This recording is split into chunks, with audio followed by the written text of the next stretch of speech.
আল্লাহর নৈকট্য হাসিল করতে হলে, আল্লাহর জান্নাত হাসিল করতে হলে, আল্লাহর প্রতিশ্রুতিবদ্ধ হতে হলে আপনাকে অবশ্যই অবশ্যই নামাজ আদায় করতে হবে, নামাজ কায়েম করতে হবে। ঠিক কিনা বলেন? এই জন্য আপনি নিজে নামাজ পড়বেন। ওয়া'মুর আহলাকা বিস-সালাত, আপনার আহলিয়াতদেরকে নামাজের আদেশ করতে হবে। এই জন্য আল্লাহ রাব্বুল আলামিন কোরআনুল কারীমের ভিতরে বললেন, ইয়া আইয়ুহাল্লাযীনা আমানু, তুমি যদি ঈমানের দাবিদার, তোমাকে যদি ঈমানদার হিসাবে তুমি যদি পরিচয় দাও, কু আনফুসাকুম, তুমি নিজে বাঁচো, ওয়া আহলিকুম নারা, ওই কঠিন যন্ত্রণাদায়ক আল্লাহর শাস্তি জাহান্নাম থেকে তুমি শুধু নিজে বাঁচলে হবে না, তোমার পরিবারদেরকেও বাঁচাতে হবে। ঠিক কিনা বলেন? এই বিশ্বনবী বললেন, খামসু সালাওয়াতিন ইফতারাদাহুন্নাল্লাহ অথবা কাতাবাহুন্নাল্লাহ, যে ব্যক্তি দৈনিক 5 ওয়াক্ত সালাত আদায় করবে, আলাল ইবাদ, আমার বান্দার ভিতরে যেই বান্দাগুলি দৈনিক 5 ওয়াক্ত সালাত আদায় করবে, কায়েম করবে, মান জাআ বিহিন্না লাম ইউদাইয়্যা মিনহুন্না শাইআন ইস্তিহফাফা, ওই সমস্ত ব্যক্তির জন্য দুনিয়ার সেরা সুসংবাদ আল্লাহ রাব্বুল আলামিনের হাবিব দিলেন। আমরা বললাম কি সেই সুসংবাদ? বিশ্বনবী বললেন, কানা লাহু আলাল্লাহি আহদুন, কানা লাহু ইনদাল্লাহি আহদুন, ওই 5 ওয়াক্ত যারা নামাজ কায়েম করবে ওই সমস্ত লোকের জন্য আরশ আজিমের মালিক, দুনিয়ার মালিক, কুল কায়নাতের মালিক আল্লাহ রাব্বুল আলামিন তাদের জন্য একটা প্রতিশ্রুতিবদ্ধ নিয়েছেন। সুবহানাল্লাহ। আমরা বললাম কি সেই প্রতিশ্রুতি রব নিলেন? বিশ্বনবী জানিয়ে দিলেন, আইয়ুদখিলাহুল জান্নাহ, জোরে করে আল্লাহু আকবার। রব্বুল আলামিন 5 ওয়াক্ত সালাত যারা কায়েম করবে তাদের জন্য জান্নাতের ওয়াদা করলেন। 5 ওয়াক্ত সালাত যারা আদায় করবে কিয়ামতের দিন তাদেরকে জান্নাত দিয়ে দিবেন কে? শুধু তাই নয়, খামসু সালাওয়াতিন ইফতারাদাহুন্নাল্লাহ, যেই লোকের উপরে 5 ওয়াক্ত সালাত ফরজ করা হয়েছে ওই সমস্ত লোকেরা যদি 1 2 3 4টি কাজ যদি করতে পারে, ওই সমস্ত লোকের জন্য রব ওয়াদা করলেন। আমরা বললাম কি 4টি বিষয় দেয়া হয়েছে? তিনি বললেন, 1 নম্বর, মান সাল্লাহুন্না লিওয়াক্তিহিন্না, 1 নম্বরে যে ব্যক্তি যথাসময়ে সালাত আদায় করবে, যথাসময়ে সালাত কায়েম করবে। 2 নম্বর, ওয়া তাম্মা রুকুআহুন্না, রুকুকারীদের সাথে রুকু করবে। 3 নম্বরে, ওয়া তাম্মা খুশুআহুন্না, যে সমস্ত ব্যক্তিরা খুশু হুজুর সহিত রুকু করবে, সেজদা করবে, ওই সমস্ত লোকের জন্য রব্বুল আলামিন ঘোষণা করলেন, কানা লাহু ইনদাল্লাহি আহদুন, রব্বুল আলামিন ওয়াদা করলেন। 4 নম্বরে আমরা বললাম কি ওয়াদা রব করলেন?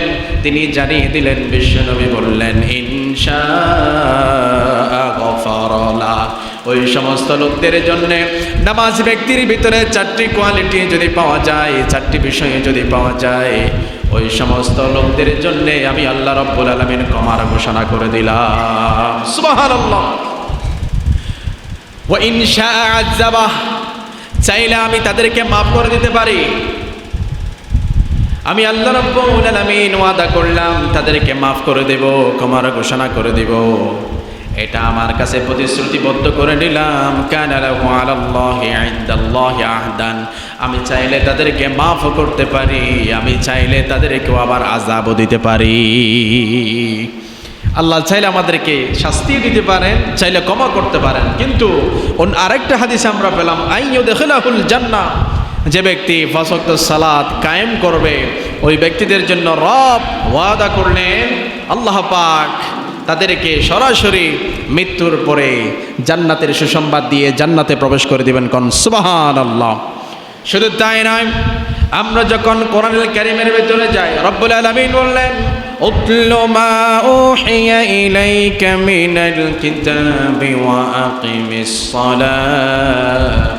রব্বুল আলামিন যেই রাসূলের উপরে কিতাব নাযিল করলেন ওহীর মাধ্যমে, তিনি তাকে বললেন, তুমি শুনে দাও, তুমি জানিয়ে দাও, ওয়াকিমিস সালাত ওয়াকিমিস সালাত ওয়াকিমিস সালাত, নামাজ কায়েম করার কথাগুলি তুমি আমার প্রিয় বান্দাদেরকে তুমি শুনিয়ে দাও। কোন সুবহানাল্লাহ। কারণ আকিমিস সালাত মানে রবের শরণ, আকিমিস সালাত মানে জিকির, আকিমিস সালাত মানে দোয়া, আকিমিস সালাত মানে আল্লাহকে স্মরণ করা।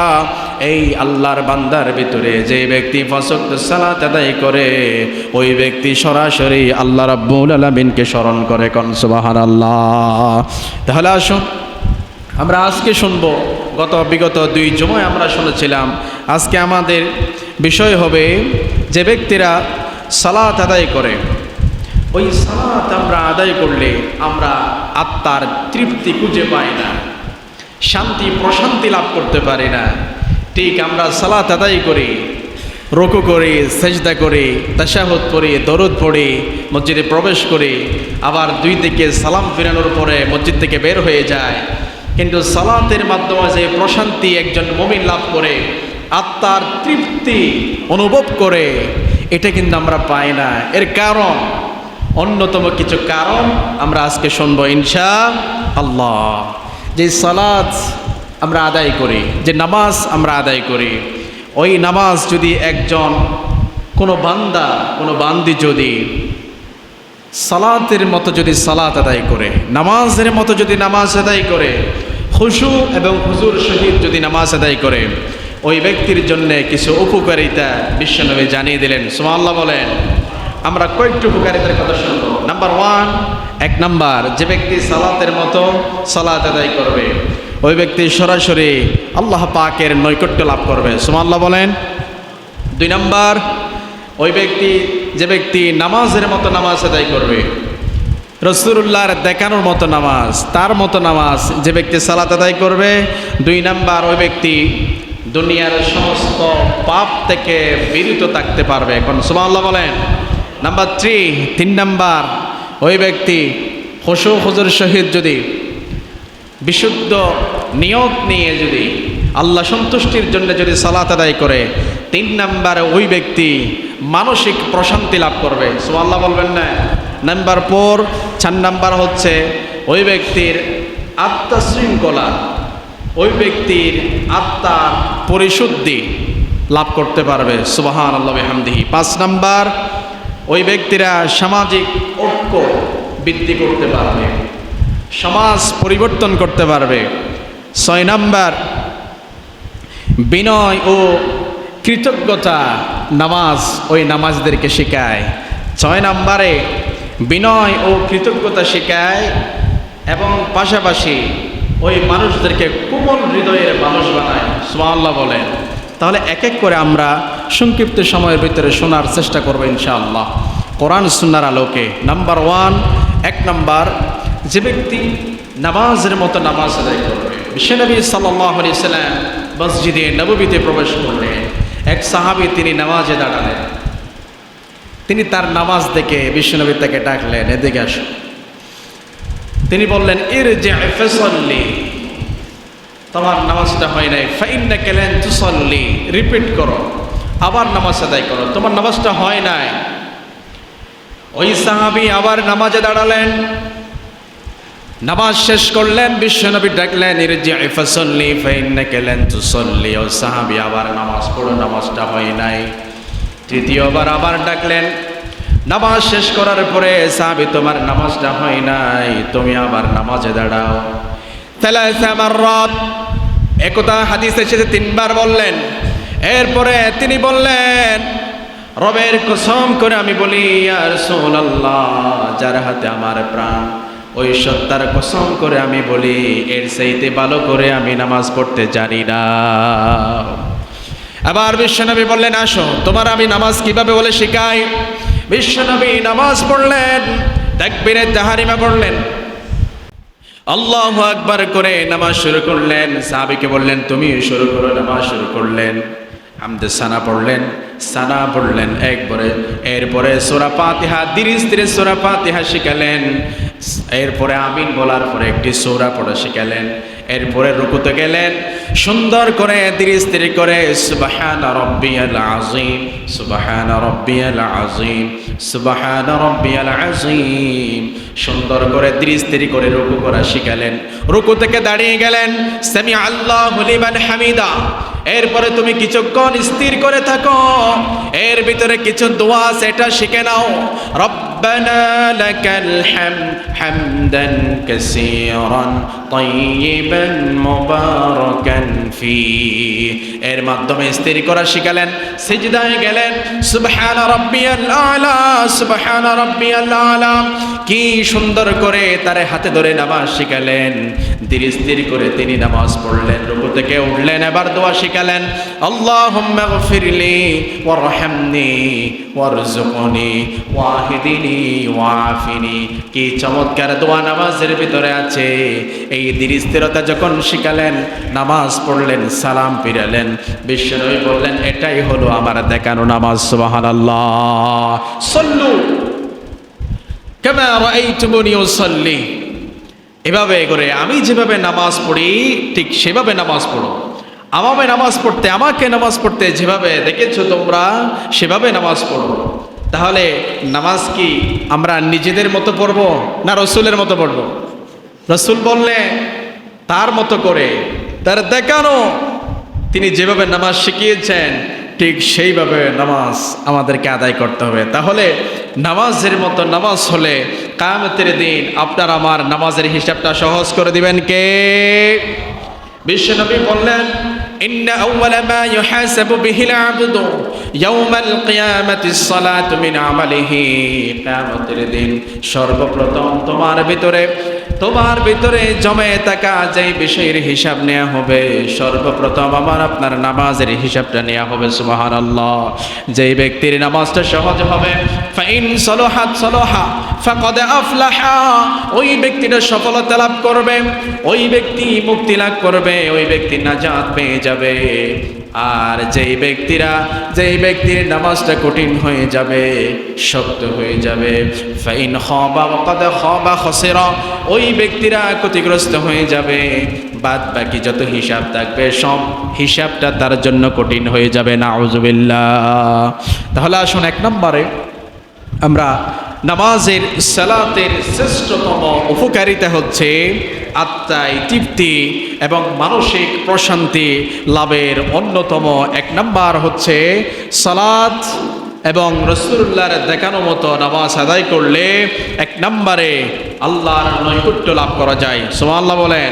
কি পাওয়া যায়? এক নম্বরে আল্লাহর নৈকট্য, আল্লাহর কাছাকাছি যাওয়া যায়, আল্লাহর প্রিয় হওয়া যায়, আল্লাহর প্রিয় বান্দাদের কাতারে শামিল হওয়া যায়। আল্লাহর নৈকট্য লাভ মানে আল্লাহর প্রিয় বান্দার কাতারে আমার আপনার নামটা লিপিবদ্ধ হয়ে যায়। সুবহানাল্লাহ বলেন। তাহলে আসুন, সালাত মানুষকে আল্লাহর স্মরণে রাখে এবং তার সঙ্গে আত্মিক সম্পর্ক দৃঢ় করে। সালাত মানুষকে আল্লাহর স্মরণের দিকে ধাবিত করে, পাশাপাশি এবং তার সঙ্গে আত্মিক সম্পর্ক মজবুত করে এবং দৃঢ় করে। সুবহানাল্লাহ বলেন। যেমন সাহাবায়ে কেরাম জিজ্ঞেস করলেন, ইয়া রাসূলুল্লাহ সাল্লাল্লাহু আলাইহি ওয়াসাল্লাম, বান্দা রবের নিকটবর্তী কখন হওয়া যায়, কাছাকাছি কখন যাওয়া যায়? বিশ্বনবী জানিয়ে দিলেন, আকরাবু মা ইয়াকুনুল আবদু, বান্দা তার রবের একেবারে কাছাকাছি যাওয়া যায়, নৈকট্য লাভ করা যায়, প্রিয় হওয়া যায় মির রাব্বিহি ওয়া হুয়া সাজিদুন, বান্দা যখন সেজদায় চলে যায়, ওই বান্দা দুনিয়া এবং জমিনের মাঝখানে যেটা খালি জায়গা দেখা যায়, মাঝখানে তফাৎ দেখা যায়, এটা আর দেখা যায় না। বান্দা একেবারে রবের কাছাকাছি চলে যায়। সুবহানাল্লাহ বলেন। এই জন্য একটি আদেশ করলেন সেখানে সাহাবীদেরকে।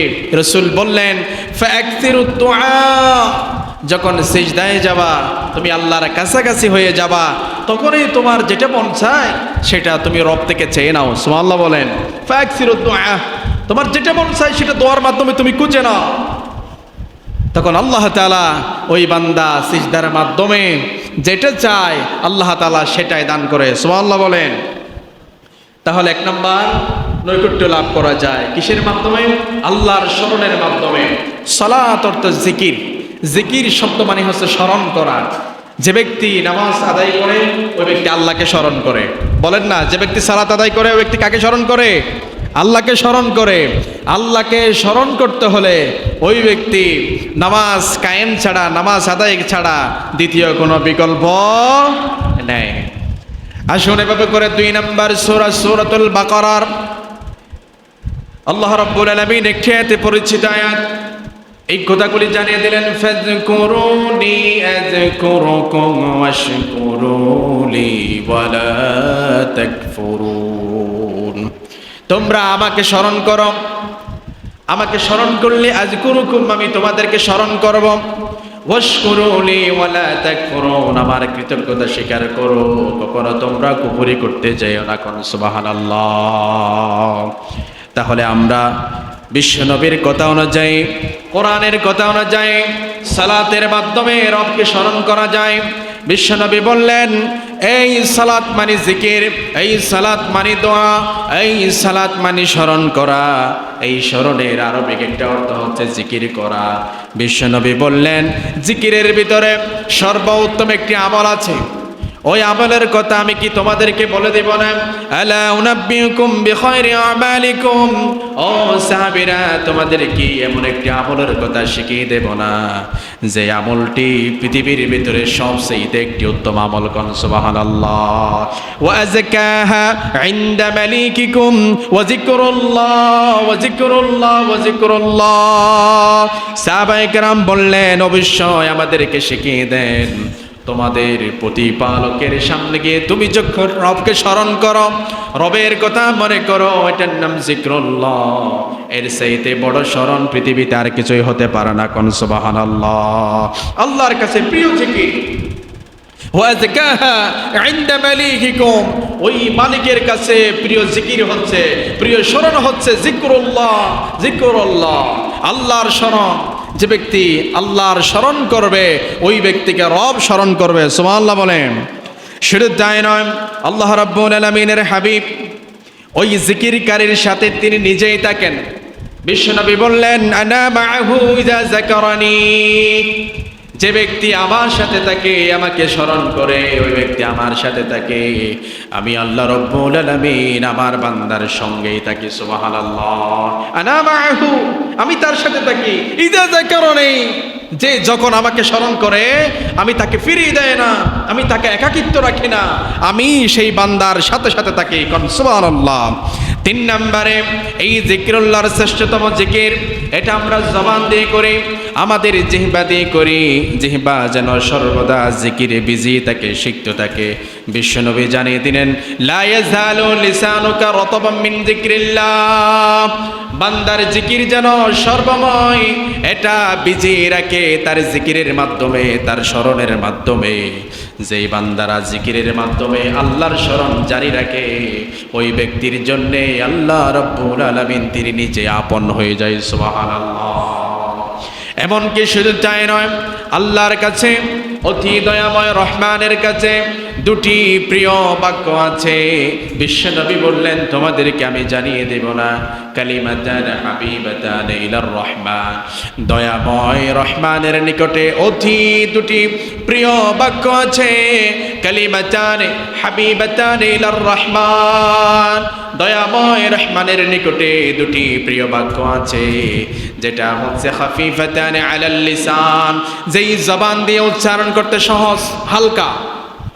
সাকিলাতান ফিল মিজান, এটা মিজানে অনেক ভারী, জবানে উচ্চারণ একেবারে সহজ, লিসান দিয়ে উচ্চারণ করতে একেবারে সহজ। সাহাবায়ে কেরাম বললেন, ইয়া রাসূলুল্লাহ, এটা আমাদেরকে শিখিয়ে দেন, এটা কি সেই 2টি বাক্য? তিনি বললেন, মান ক্বালা সুবহানাল্লাহি, পড়েন সুবহানাল্লাহি ওয়া বিহামদিহি সুবহানাল্লাহিল আযীম, সুবহানাল্লাহি ওয়া বিহামদিহি সুবহানাল্লাহিল আযীম। শুধু তাই নয়, জামে তিরমিজির বর্ণনায় এ ব্যাপারে একটি হাদিস এসেছে, বিশ্বনবী বললেন, মান ক্বালা সুবহানাল্লাহি ওয়া বিহামদিহি ফি ইয়াউমিন মিয়াতা মাররা, কেউ যদি এই বাক্য যদি দৈনিক 100 বার যদি আমল করে, কেউ যদি 100 বার পড়ে, ফি ইয়াউমিন মিয়াতা মাররা খুত্তাত খতায়াহু মিসলা জাবাদিল বাহার, সাগরের যদি তামাম ফেনা পরিমাণ যদি আপনার গুনাহ হয়ে যায়, গুনার ভিতরে যদি আপনি হাবুডুবু খান, সাগরের তামাম পানি পরিমাণ ফেনা পরিমাণ যদি গুনাহ হয়ে যায়, কেউ যদি এই দুইটি বাক্য যদি 100 বার দৈনিক পড়ে, ফি ইয়াউমিন মিয়াতা মাররা সুবহানাল্লাহি ওয়া বিহামদিহি সুবহানাল্লাহিল আযীম, সাগরের তামাম ফেনা পরিমাণ গুনাহ আল্লাহ মুহূর্তে মাফ করে দেয়। সুবহানাল্লাহ। তাহলে বাক্যটি কি? সুবহানাল্লাহি ওয়া বিহামদিহি সুবহানাল্লাহিল আযীম, সুবহানাল্লাহি ওয়া বিহামদিহি সুবহানাল্লাহিল আযীম।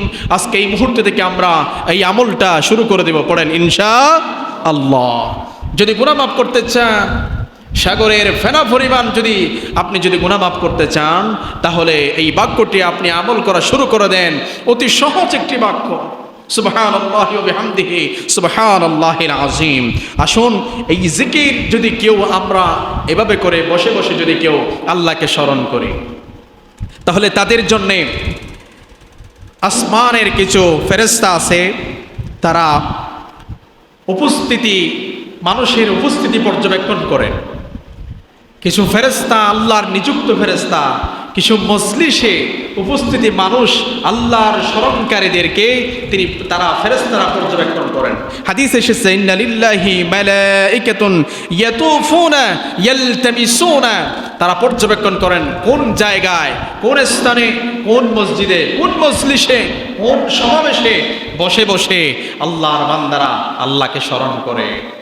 কারণ তারা আল্লাহর কাছে ওই সমাবেশে, ওই মজলিসে ঘুরে ঘুরে জিকিরকারীদের, ওই সমস্ত ব্যক্তিদের, লোকদের নামগুলি তাদের ফেরেশতাদের খাতায় লিপিবদ্ধ করে নেয়। কোন সুবহানাল্লাহ।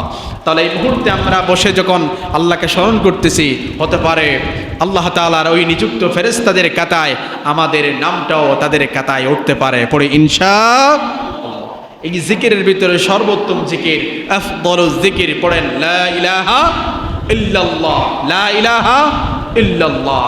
দুনিয়ার ভিতরে কত রকম জিকির আছে, নিজস্ব ব্যক্তির মানুষের জিকির তারা রূপান্তরিত করে, মানুষের ব্যক্তির নিজস্ব কানকার, নিজস্ব দরবারের জিকির নামে তারা চালিয়ে দেয়। এরকম আছে না নাই? আছে। ব্যক্তির নামে জিকির, অমুক বাবা, অমুক বাবা, ওদের নামে জিকির আছে না নাই? আমাদের দেশেই সবচেয়ে বেশি, অন্য দেশে তেমন নাই। আমাদের ভিতরে মিসকিন বাবা, গরিব বাবা, ফকির বাবা, ভণ্ড বাবা, আলিশা বাবা, ওই বাবা, সেই বাবা, ওই ব্যক্তির নামে কত হাজার ব্যক্তির নামে জিকির।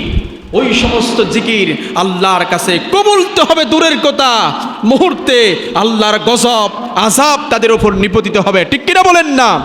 আল্লাহর নাম ছাড়া অন্য কারো জিকিরের নাম নেওয়া যায় না।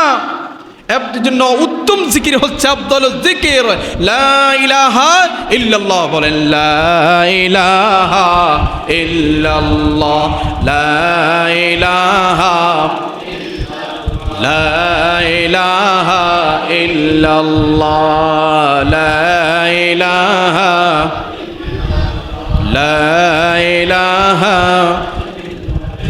আল্লাহ নামের জিকির করবে যারা, আল্লাহর কাছে প্রিয় তারা, আল্লাহর কাছে প্রিয় যারা, জান্নাত প্রবেশ করবে তারা। লা ইলাহা ইল্লাল্লাহ, লা ইলাহা, লা ইলাহা ইল্লাল্লাহ, লা ইলাহা, লা ইলাহা ইল্লাল্লাহ মুহাম্মাদুর রাসূলুল্লাহ সাল্লাল্লাহু আলাইহি ওয়াসাল্লাম। বিশ্বনবী সাল্লাল্লাহু আলাইহি ওয়াসাল্লাম এরকম মজলিসে সাহাবীদেরকে নিয়ে আলোচনা করলেন, নুজাদ্দিদু ঈমানাকুম, তোমরা তোমাদের ঈমানকে নবায়ন করো। সাহাবায়ে কেরাম হতবাক চিত্তে বললেন, ইয়া রাসূলুল্লাহ কাইফা নুজাদ্দিদু ঈমানানা, আবার ঈমান নবায়ন করা হয় কেমনে, আমরা তো জানি না।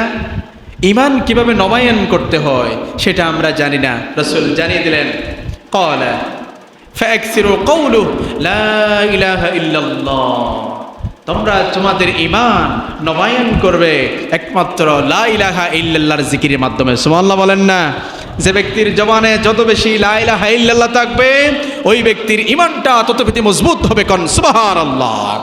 তাহলে আসুন এরপরে আল্লাহর কাছে অতিম সবচেয়ে জিকির করা হয় চারটি বাক্যের মাধ্যমে। আল্লাহর কাছে প্রিয় চারটি বাক্য, পৃথিবীর ভিতরে সেরা চারটি বাক্য আছে। এক নম্বর সুবহানাল্লাহ, বলেন এক নম্বর সুবহানাল্লাহ, দুই নম্বর আলহামদুলিল্লাহ, তিন নম্বর লা ইলাহা ইল্লাল্লাহ, চতুর্থ নম্বরে আল্লাহু আকবার। এই চারটি বাক্যের মাধ্যমে যে ব্যক্তি জিকির করবে ওই ব্যক্তির জিকিরটা, ওই ব্যক্তির স্মরণটা কবুল করে নিবে কে? আল্লাহ।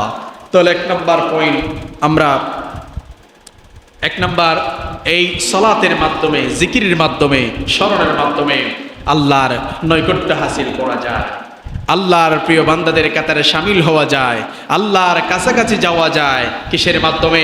সালাতের মাধ্যমে। কিসের মাধ্যমে বলেন? সালাতের মাধ্যমে।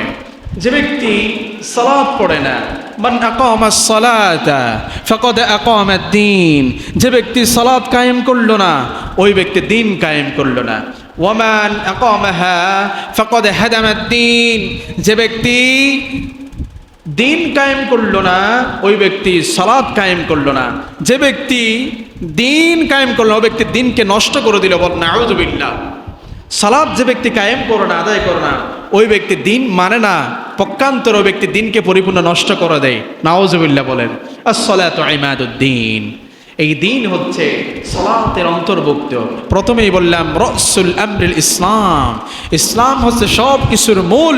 রাসুল ইবাদাতিস সালাত, এই সালাত হচ্ছে সকল ইবাদতের ভিতরে, কর্মকাণ্ডের, ইবাদতের যত কর্মকাণ্ড আছে সব কর্মকাণ্ডের সর্বোত্তম, সর্বপ্রধান ইবাদতের নাম হচ্ছে সালাত। যে ব্যক্তি বলে, যুক্তি প্রদান করে আমার সালাত না পড়লে কি হবে, আমার ঈমানটা মজবুত আছে, ওই রকম ব্যক্তি আছে না নাই? নামাজ না পড়লে কোনো অসুবিধা নেই, ঈমান তো আর মজবুত আছে, এলে যুক্তি দেখায় এরকম মানুষ আছে না নাই? আছে। কেমনে ঈমান থাকে তার? ঈমান থাকা তো এটা কোনো যুক্তি, তার মৌখিক যুক্তি প্রদান করে তিনি জানাতে চায়। যে ব্যক্তি তার যুক্তি শুনে ওই ব্যক্তিও নির্বোধ, বোকা, অজ্ঞ, জাহেল। আর যে ব্যক্তি ঈমানবিহীন, যে ব্যক্তি সালাতবিহীন, ঈমানের দাবিদার দিয়ে তিনি প্রেজেন্ট করতে চায়, ওই ব্যক্তির মতো মূর্খ, জাহেল সমাজে আর দ্বিতীয় আছে বলে আমার মনে হয় না। ঠিক কিনা বলেন? এটা ঈমানের সর্বপ্রথম যে ব্যক্তি ইসলাম কায়েম করলো, ঈমান আনয়ন করলো, তার সর্বপ্রথম প্রধান দায়িত্ব হলো সালাত কায়েম করা। ঠিক কিনা বলেন না? এই ব্যক্তি এই মুহূর্তে 12:59 যদি ঈমান আনয়ন করে, ওই ব্যক্তি কালিমা পড়ে মুসলমান হয়, ইসলামের খাতায় যদি তার নামটা লিখে দেয়, ওই ব্যক্তির একটায় যখন জোহরের ওয়াক্ত হয়ে যায় ওই ব্যক্তির উপর সালাত ফরজ হয়ে যায়। ঠিক কিনা বলেন? ওই ব্যক্তি আর সালাত আদায় করা বিলম্ব করতে পারে না। ইসলামে দাবিদার, ইসলামের পরিচয় যেই মুসলমান দেয় ওই ব্যক্তি নামাজবিহীন থাকতে পারে না। ঠিক কিনা বলেন? মুসলমান যে ব্যক্তি সাধারণ, আমি নর্মাল যুক্তি দিয়ে আপনাদেরকে বুঝিয়ে দিতে চাই, আমি বুঝিয়ে হয়তো আপনাদেরকে বোঝাতে পারবো না, সেই জ্ঞান আমার নেই। আমরা সবাই বুঝে থাকি, পেট যখন ক্ষুধা লাগে আমরা আহারের জন্য ভাত খাবার চেষ্টা করি, অথবা নাস্তার মধ্য দিয়ে হলো এই পেটের এই ক্ষুধার যন্ত্রণা মিটাবার চেষ্টা করি, সকলেই বুঝে থাকি। কিন্তু আমরা মুসলিম সমাজ ইসলামের দাবিদার, ঈমানের দাবিদার হয়ে আমরা ঈমানের কাতারে দাঁড়িয়ে যাই, ইসলাম পরিচয় দিয়ে মুসলিম সমাজে বসবাস করি। ইসলাম কি চাই? ইসলাম যদি মানতে চায় ওই ব্যক্তির সর্বপ্রথম প্রধান দায়িত্ব হচ্ছে নামাজ। ওই ব্যক্তি যে নামাজ না পড়ে বসে থাকে, নামাজ কায়েম না করে বসে থাকে, নামাজের ওয়াক্ত হলে বৃদ্ধাঙ্গুল প্রদর্শন করে নামাজকে বিমুখতা করে কাটিয়ে যায়, ওই ব্যক্তি দিনের ভিতরে পেটের কোদা যন্ত্রণা বোঝাবার এটা বোঝে, কিন্তু ইসলাম মানার পরে, ইসলাম পরিচয় দেওয়ার পরে নামাজ যে তার প্রধান দায়িত্ব তার উপর অর্পিত হয়েছে, সেই ব্যক্তি সেটা বুঝতে চায় না। ঠিক কিনা বলেন? এটা বুঝতে চায় না। সেটা এতে বেঁচে থাকতে হলে পেটকে খাবার দিতে হবে। ঠিক একইভাবে আল্লাহর নৈকট্য হাসিল করতে হলে, আল্লাহর জান্নাত হাসিল করতে হলে, আল্লাহর প্রতিশ্রুতিবদ্ধ হতে হলে আপনাকে অবশ্যই নামাজ আদায় করতে হবে, নামাজ কায়েম করতে হবে। ঠিক কিনা বলেন? এই জন্য আপনি নিজে নামাজ পড়বেন। ওয়া'মুর আহলাকা বিস-সালাত, আপনার আহলিয়াতদেরকে নামাজের আদেশ করতে হবে।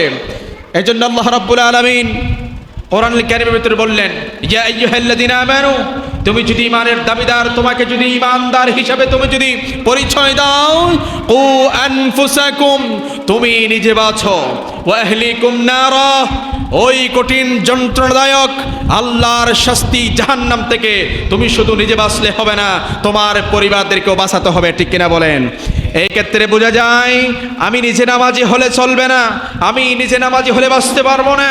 আমার সন্তান, আমার পরিবার, আমার পরিজন, আমার সমাজ, আমার ইউনিয়নের দায়িত্বশীল কর্মীরা, আমি যদি নেতা হই আমার কর্মীদেরকে নামাজি বানাতে হবে। সমাজের দায়িত্ব যদি আমি নিই, সমাজবাসীকে নামাজি বানাতে হবে। পরিবারের কর্তা আমি বাবা হলে, আমি স্বামী হলে আমার স্ত্রীকে নামাজি বানাতে হবে। আমি বাবা হলে আমার সন্তানকে নামাজি বানাতে হবে। আমি টিচার হলে আমার ছাত্রদেরকে নামাজি বানাতে হবে। এই ঘোষণাটা কার? কেউ পার পেয়ে যেতে পারবেন না। ইয়াউমা নাদউ কুল্লু উনাসিম বিইমামিহিম, কিয়ামতের দিন প্রত্যেক নেতাকে, প্রত্যেক কর্মীকে নেতা সহকারে ডাকা হবে। যেই দিন কর্মী নেতার বিরুদ্ধে নালিশ করবে, ওই নেতার আসল চেহারা, আসল মুখোশ সেই দিন পরিচয় লাভ করবে। ঠিক কিনা বলেন? আজকে আমরা ভিডিও ফুটেজ আমাদের এই বাংলার জমিনে দেখতে পেরেছি। আমরা আমাদের প্রত্যেকটি মুমিনের হৃদয়ে রক্তকরণ হয়েছে, যেটা এই বাংলাদেশের ভিতরে কেউ এরকম সাহস দেখাতে পারে নাই। আমার বাংলার ভূখণ্ডের ভিতরে কিছু নাস্তিক কুলাঙ্গার এই সাহস দেখিয়েছে। আমরা মসজিদের মিম্বার থেকে ধিক্কার জানাতে চাই, যে সমস্ত মানুষ রাজনৈতিকের কারণে মানুষকে মানুষ হিংসা করতে পারে। আমরা দেখেছি ব্যানার টাকিয়ে তারা পায়ের জুতা নিক্ষেপ করেছে। নাউজুবিল্লাহ বলেন। মানুষকে হিংসা করতে পারে। রাসূলুল্লাহর সুন্নাত যার ভিতরে দাড়ি রেখেছে, তারা দাড়ির উপরে জুতা নিক্ষেপ করেছে। অচিরেই আল্লাহর গজব তাদের উপর নিবেদিত হবে। ঠিক কিনা বলেন?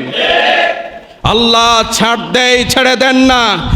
রাজনৈতিক কারণে আপনি হিংসা করতে পারেন, আপনি ব্যক্তিকেন্দ্রিক হিংসা করতে পারেন, রাজনৈতিক দলীয়করণে হিংসা করতে পারেন, আপনি মানুষের সুন্নতি পোশাকের উপর আঘাত করতে পারেন না।